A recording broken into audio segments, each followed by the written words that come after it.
The story is headlining our newscast today. 5 years have passed since North Korea torpedoed the South's warship Cheonan. The nation remembers and honors the brave sailors who died while serving their country.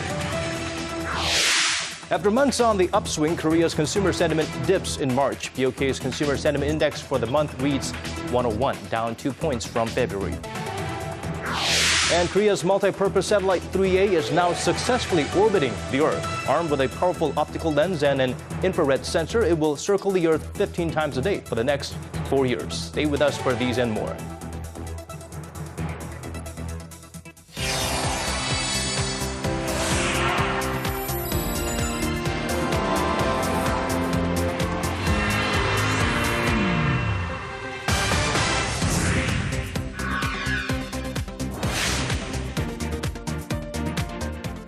It's Thursday, March 26th here in Seoul. You're watching Early Edition at 6. I'm Laah Hyun-kyung. And I'm Daniel Choy. Thank you for joining us.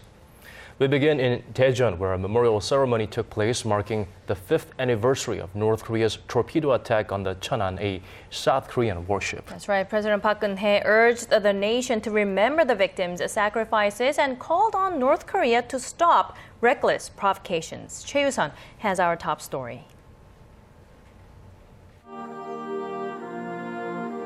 From a senior chief petty officer who was only 1 month away from his wedding to another officer whose then newborn daughter is now 5 years old.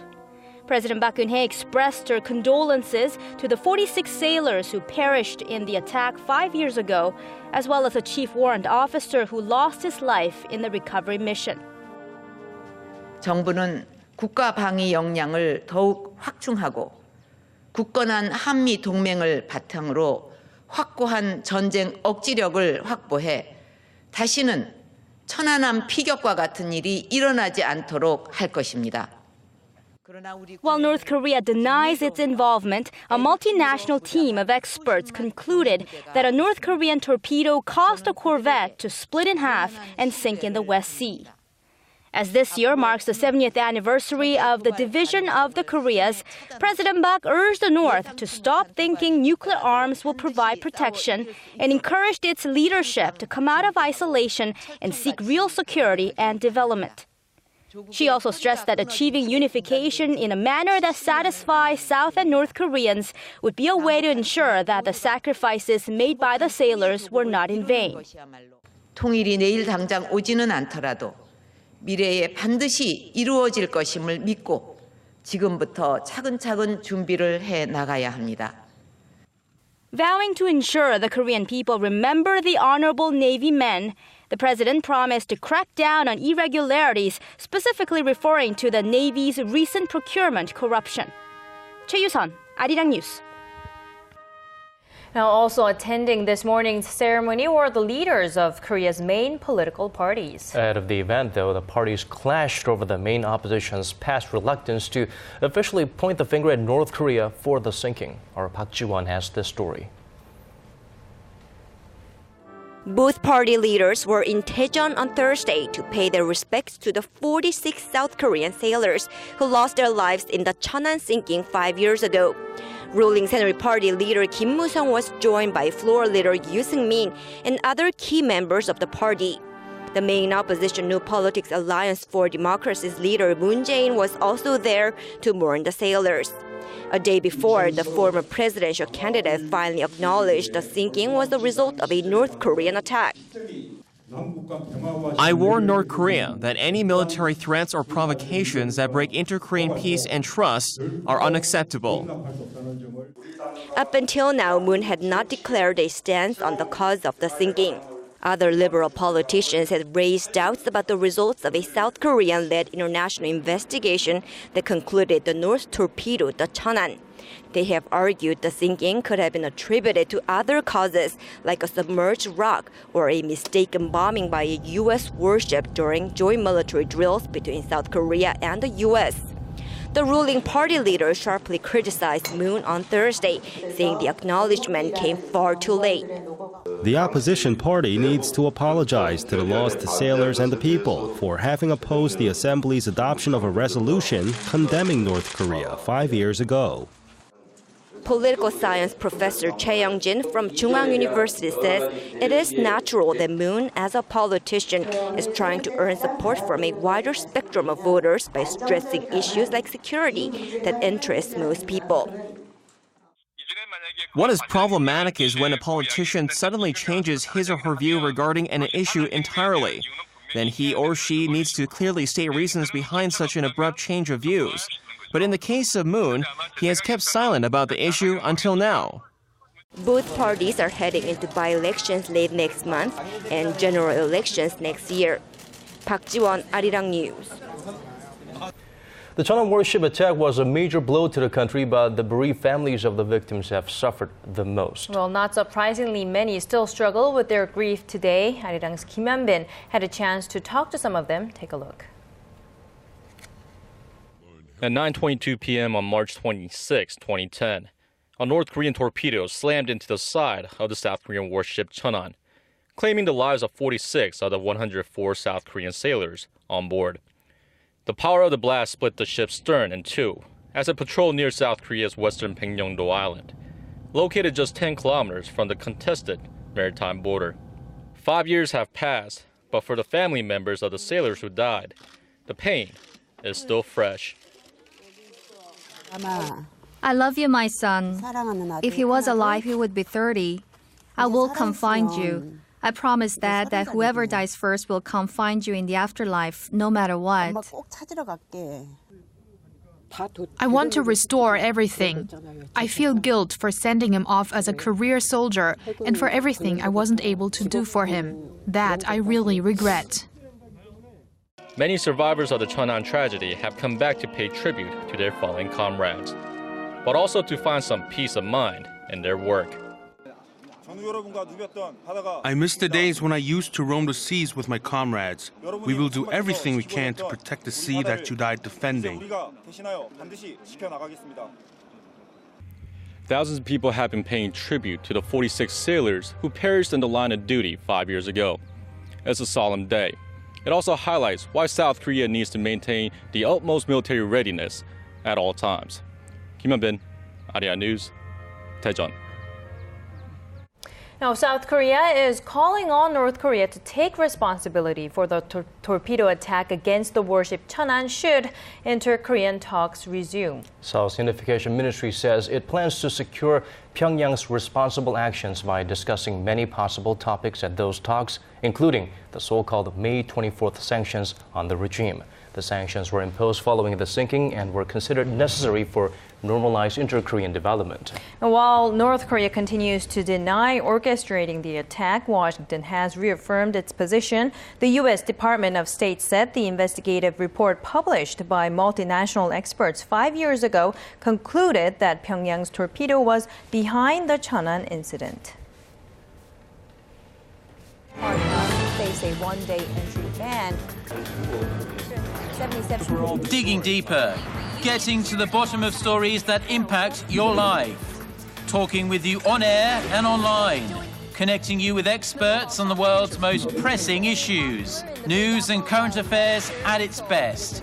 With Laah Hyun-kyung and Daniel Choy. Arirang News. Arirang News. Arirang News. On Early Edition at 6. Now, the top U.S. military officer is currently in Seoul. He will hold talks with his South Korean counterpart tomorrow. General Martin Dempsey's trip comes amid heated controversy over the possible deployment of the so-called THAAD missile defense system to South Korea. Hwang Sung-hee reports.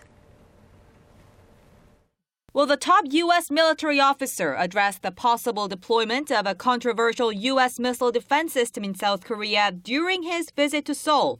U.S. Joint Chiefs of Staff Chairman General Martin Dempsey and his counterpart Choi Yoon-hee will meet on Friday to discuss pending issues, such as responding to North Korean threats. The South Korean military stressed that the deployment of the Terminal High Altitude Area Defense Battery, also known as THAAD, is not on the agenda. Although the two allies say there have been no formal discussions, Washington has been pushing the issue, saying THAAD will deter North Korea's nuclear and missile threats. Seoul is more cautious, with its neighbors, namely China and Russia, voicing their opposition. South Korean ambassador to the U.S., An Ho-young, on Thursday said the decision will be based on Korea's needs. As we are doing with the Asia Infrastructure Investment Bank, we will consider various factors and reach a decision that best serves our national interest at an appropriate time. North Korea has expressed anger about the proposed defense system, with its foreign ministry warning that the deployment will turn the region into a theater of fierce scramble. In a statement carried by North Korean state media on Thursday, the ministry called it Washington's preparation for a preemptive strike at the north and an attempt to contain China and Russia. Even if the issue of THAAD doesn't come up this time, pundits say speculation will resurface when U.S. Secretary of Defense Ashton Carter visits South Korea early next month. Hwang Sang-hee, Arirang News. A group of academics in the U.S. say they're sticking to their guns on the Japanese government's efforts to whitewash past wartime atrocities. This comes after some scholars in Japan called for revisions to a U.S. history book that details Japan's wartime sexual slavery. Connie Kim has more. Professor Alexis Student from the University of Connecticut says she and her fellow academics will not retract or alter the statement they published in the March edition of the American Historical Association periodical. The statement said that no government should have the right to censor history and accused the Abe administration of questioning established history. Student told Seoul-based Yonhap News Agency Tuesday that her group will continue to support academic freedom for people engaged in researching and teaching history. She was responding to a group of Japanese scholars who demanded last week that U.S. publication McGraw-Hill revise a history book's description of Japan's military sexual slaves. Historians estimate some 200,000 women, mostly from Korea, were forced to work in brothels for the Japanese military during World War II. Japanese Prime Minister Shinzo Abe also claims there are errors in the history book, which is used in classrooms. Earlier this year, Abe said he was surprised to see how the American textbook described the sexual enslavement issue and pledged continued efforts for changes. His administration continues to deny state responsibility for the country's past atrocities. Japan's latest claim follows a string of revisions the country has been issuing about its wartime atrocities. Connie Kim, Arirang News. An unidentified man tried to set fire to the Korean Cultural Center in Tokyo last night. Nobody was hurt and the property was not damaged except for a small part of the stone wall near the side entrance, which was blackened by the flames. Now, according to the CCTV analysis, the unidentified man poured lighter oil on the wall and set it on fire around midnight. An employee quickly discovered the blaze. The motive for the crime is not clear yet, but the Korean Embassy in Japan and the Ministry of Foreign Affairs are working together to aid the investigation. The center is asking the Japanese police for more security and a quick arrest of the suspect. Now, investigators in the German budget airline crash are braving difficult weather conditions and mountain terrain to search for clues. One of the black box recorders retrieved reportedly holds some shocking data on the final moments leading up to the crash. Kwon So-ah reports. The cockpit recorder from the ill-fated Germanwings plane has already produced some promising clues. It is damaged, but it is possible to reconstruct the black box in order to examine it in the coming hours and determine a number of details about this catastrophe.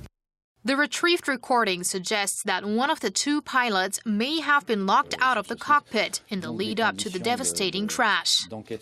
The New York Times has an unnamed source from the investigation saying you can hear one pilot lightly knocking, then hitting the door more aggressively, trying to smash it down. Following this, there was no more conversation to be heard. Lufthansa, the parent airline of Germanwings, did not confirm the claim. What's known is that the plane did not descend suddenly. It was drastically but consistently falling, indicating that there was no explosion in the middle of the flight. Investigators say the pulverized debris and the way it scattered reinforces that conclusion. But officials say it may take weeks or even months for full results. They are searching for the second black box as only the casing, not the recording device itself, has been recovered. Meanwhile, Germanwings is supporting the families of the deceased as they promise to take them as close to the crash site as possible. A counseling unit has also been set up. On Wednesday local time, leaders of the three most affected countries, French President François Hollande, German Chancellor Angela Merkel, and Spain's Prime Minister Mariano Rajoy, paid their respects to the victims at the search headquarters. Kwon So-ah, Arirang News. Shifting gears now, Korea's latest satellite is now successfully orbiting the Earth. Officials say the satellite has made its first contact with Korea's ground station. The new satellite will help enable 24-hour monitoring of the Earth's surface regardless of weather conditions. Our Kim Min-ji tells us more. The Korea Aerospace Research Institute confirmed that the Korea Multipurpose Satellite-3A established radio contact with Korea's ground station Thursday afternoon. It made 2 previous radio communications and all of its solar panels have been deployed to generate power. The satellite, also known as Arirang-3A, was launched just past 7 a.m. Korea time from Russia's Yasny launch base. It was sent into space on the Deneb, a Russian launch vehicle converted from a Soviet-era intercontinental ballistic missile. The launch comes as Korea is aiming to make inroads into the global space industry. Satellite development around the world is ramping up, and Korea plans to develop its own launch vehicle for testing by 2019. Korean officials hope the Arirang-3A will boost the country's ability to monitor the Earth's surface and complement the nation's 3 other multi-purpose satellites currently in space. Until now, satellite development was led by the government, but this time private companies put a lot of effort into the making of the Arirang-3. We see this as a big opportunity for Korea to develop further in this area. The 1,100-ton satellite has the most powerful optical lens of any Korean satellite yet. It will be able to provide clear images of any object larger than 50 centimeters in diameter on the Earth's surface. It's also equipped with an infrared sensor that can monitor volcanic movements or forest fires. The Arirang-3A will circle the Earth 15 times a day for the next 4 years. Kim Min-ji, Arirang News. Coming back down to earth, 7 out of 10 lawmakers and high-ranking civil servants saw their wealth increase last year despite the weak economy. According to data released by the Government Public Ethics Committee on Thursday, more than half of the nation's 2,300 senior government officials reported an increase in their assets in the year 2014. The committee attributed the gains to higher real estate prices and salary savings. President Park Geun-hye also saw her fortune increase by nearly $300,000 on year to a total of $3 million. In Korea, it's mandatory for government officials, lawmakers, and senior judges to disclose their personal assets every year. The government's aggressive stimulus measures and central bank rate cuts are not bearing fruit just yet. Korea's consumer confidence continues to remain sluggish, with no signs of inflation meeting the central bank's target zone. Our Hwang Ji-hye has the details. Korean consumers' inflation expectations for the next 1 year came in at a record low of 2.5%. It also marked a 0.1 percentage point drop from a month ago, as policymakers see expected inflation as a window into future inflation. Forecasts are growing that the central bank is going to fall short of its inflation target band of 2.5% to 3.5%. The slumping expectations for prices to increase come after the central bank cut its key rate 3 times over the last 8 months as a means to prop up ailing domestic consumption and revitalize the economy. And despite such efforts, there are no signs of improving consumer sentiment either. Consumer sentiment has been on an upward trend this year, but that came to an early end in March. The Bank of Korea's Consumer Sentiment Index came in at 101 this month, down 2 points from February. The central bank attributes the drop to the sluggish pace of recovery and the weakening prospects of income from interest due to the record low key rate of 1.75%. A reading above 100 means optimists outnumber pessimists. Hwang Ji-hye, Arirang News. And the Korean government has laid out its vision on ways to transform the nation over the next 5 years into a creative economy and a global ICT leader. More than $8 billion have been earmarked to realize that goal. Our Song Ji-san has this report. Creative Korea led by ICT. That's the key slogan in a new roadmap from Korea's Ministry of Science, ICT and Future Planning. The plan, dubbed K-ICT Strategies, lays out a vision for 2020. The government will inject $8.2 billion over the next 5 years, looking for a market expansion of 8% compared to the current 6% growth. Government officials hope exports will top $210 billion in 2020, up from the current $174 billion. Among the key projects unveiled Wednesday, Seoul aims to demonstrate 5G technologies at the 2018 Pyeongchang Winter Olympic Games ahead of its commercial launch in 2020. Korea also expects to become the first to launch terrestrial UHD television services that same year. Korea is already taking the lead in semiconductors, display panels, and smartphones, and Seoul seeks to secure the top spot for the next 2 to 3 decades by supporting innovation and convergence. The set of measures follows the ministry's restructuring announced earlier this month. The moves were made to better adapt to the fast development of the ICT industries and to take prompt actions to achieve its initiatives in President Park's creative economy drive. Song Ji-sun, Arirang News. Well, this year marks the 70th anniversary of Korea's liberation from Japanese colonial rule. And to remember the efforts made to win back the country's sovereignty, 2 musicians are reenacting a traditional song close to the hearts of Koreans. Kim Ji-yeon reports.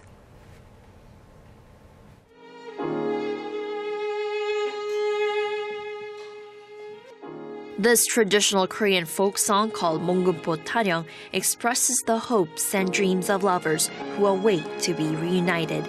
It's being sung at the very palace where it was originally performed for Korea's Emperor Kim Kojong during the late 19th century. We decided to play Monggumpo Taryong because it's one of the most representative traditional folk songs beloved by Koreans. It's an honor to be able to play this song in this palace. I feel a sense of pride and I'm touched to be in a place that symbolizes modern Korean history. The Deoksugung Seokjojeon Palace stands out from other historical structures in Korea. Kim Kojong commissioned British engineer John Harding to build his empire's first Western-style building with elements of neoclassical architecture in mind. After it was completed in 1910, the king often escaped there to stay grounded in times of emotional hardship and crisis. With the death of his queen, King Kojong returned to this Deoksugung Seokjojeon Palace with a plan to establish a new political system to secure national sovereignty from rising foreign imperialistic powers. As part of efforts to reinvent the country and secure sovereignty against Japanese colonization in the early 1900s, Kim Kojong renamed his empire Daejeon, and to this day, the country is commonly referred to as Daehanmin국 in Korean. To mark the 70th anniversary of the country's liberation from Japanese colonization, songs representing Korea's past and present will be performed every last Wednesday each month until August. Kim Ji-yeon, Arirang News.